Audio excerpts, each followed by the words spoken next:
So the next chapter that we are discussing today is standard form.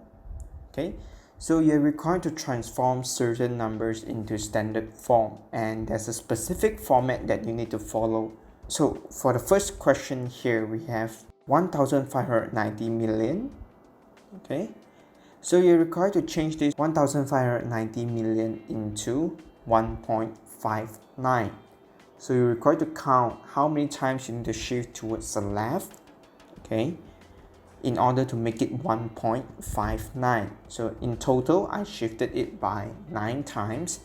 So my final results, when I write it into standard form format, it will be 1.59 multiplied by 10 to the power of 9.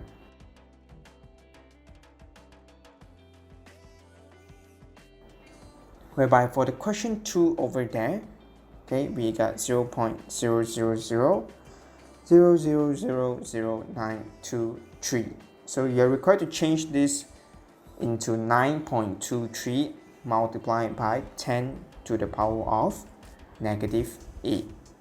Okay, so you're required to count how many times you need to shift the numbers to the right hand side to make it 9.23.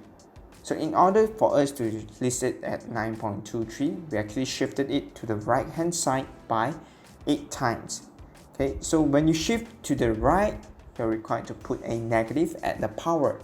So your answer will go by 9.23 multiplied by 10 to the power of negative 8.